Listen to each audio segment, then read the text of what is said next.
why I say nothing else, I mean, the Vatican, for instance, the Vatican Museum has something called the Anima Mundi, which has all of the indigenous.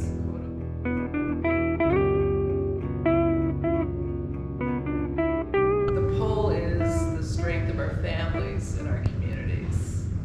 The medicine wheel.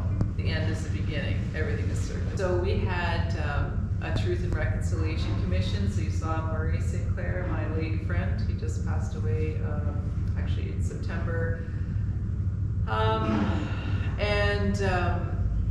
He was the lead justice for the TRC, the Truth and Reconciliation Commission. So 7,000 survivors and witnesses to the schools were interviewed over the span of years, and 94 calls to action.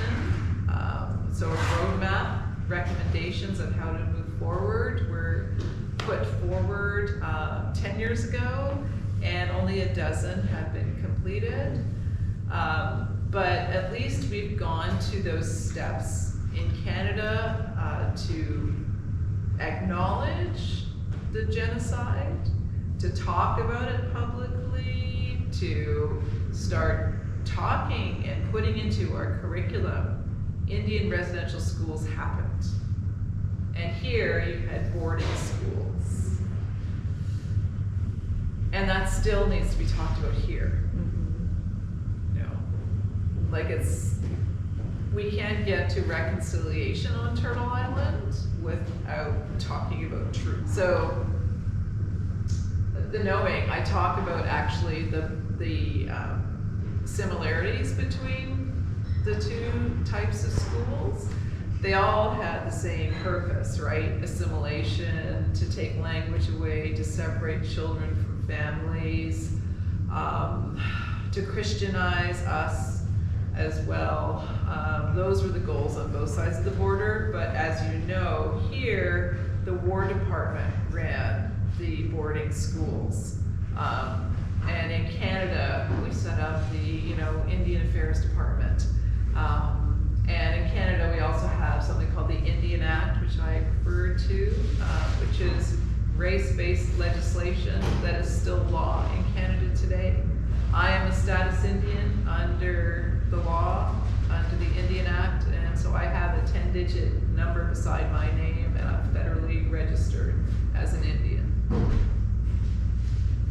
And that's important to talk about too, because that's the truth. Trudeau was in it, must have been a while back, he was fairly young.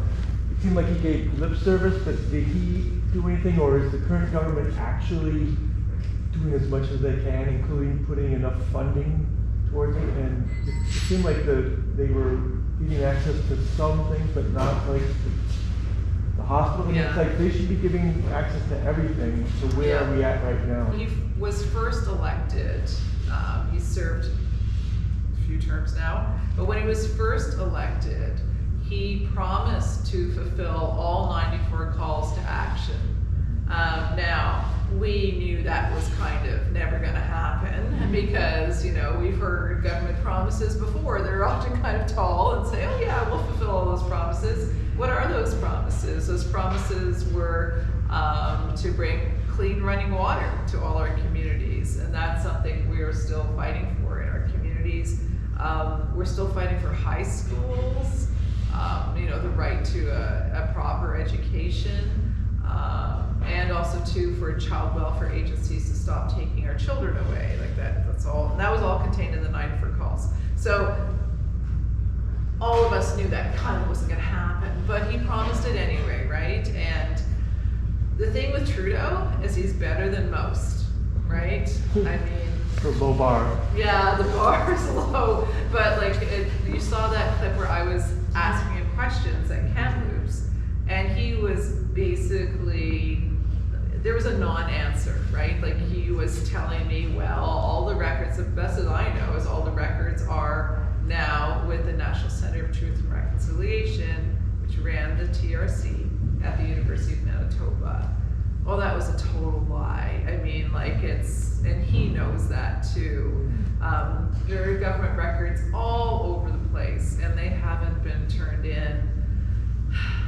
Yeah, it's a lot, and it's not just about money, it's about truth, and it's about doing the moral thing, right? Like making sure every government department releases the records that they have, because there are records everywhere.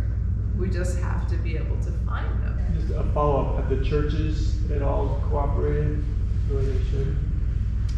Well, one of those 94 calls to action, number 58 was for the leader of the Catholic Church, the Pope, to come to Canada within 1 year of the TRC being released and apologize on Canadian soil to our people.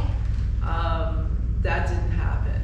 We had to go to Rome, a delegation of from the Assembly of First Nations. Our Métis people went, and Inuit as well. I went as a journalist and I recorded it, and it's in the next episode, episode 3. And we had to beg for an apology. We got one, and then the Pope did come to Canada months later, and he came to 3 spots in Canada. He wouldn't go to more. He did not go to Kamloops. He went to Maskwacis in Alberta outside of Edmonton, and that's where the big apology happened. And he apologized he only said sorry one more time, and that was in Iqaluit, so in Nunavut. But nothing else happened. Like, nothing else happened. That was it.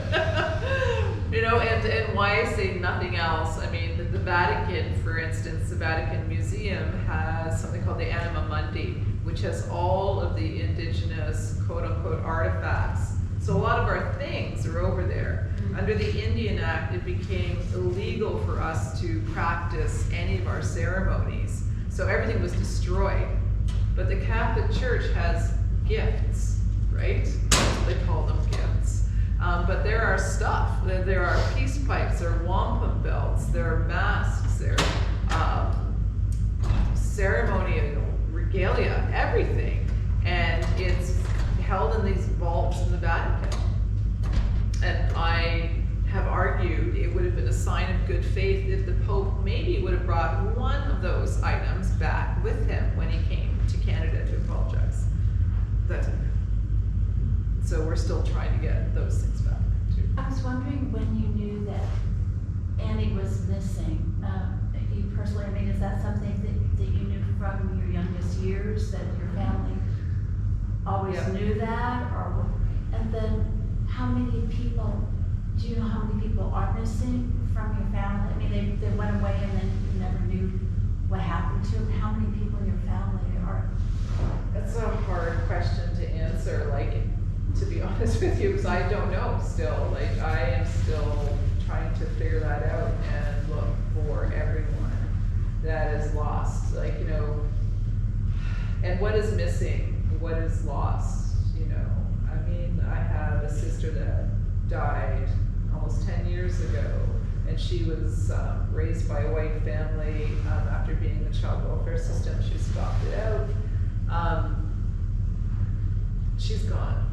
I didn't know her my whole life, you know, and is she like a missing person, or is she someone that I just totally don't know and is gone? Like, how do you calculate who's gone and who's not? But from Annie, like, we knew about Annie, but we didn't know where she was from. We didn't know, you know, about her brothers, about her children. And so through finding Annie, we found that my great-grandma Liz, she had all these siblings we didn't know about, and they had children. We're still looking for some of those siblings and some of those children. We do find her, and she's in an unmarked grave. Yeah. Yeah. But she had children. Yes, many. Well, she wasn't a student. She was taken to a hospital. Because I talk about the hospitals too. So our people, they didn't just go missing in the Indian residential schools. They also went missing in Indian hospitals, in asylums. They called them asylums for the insane at the time. Tuberculosis sanitarium, you name it. they died, they were never sent back home. And we just don't know where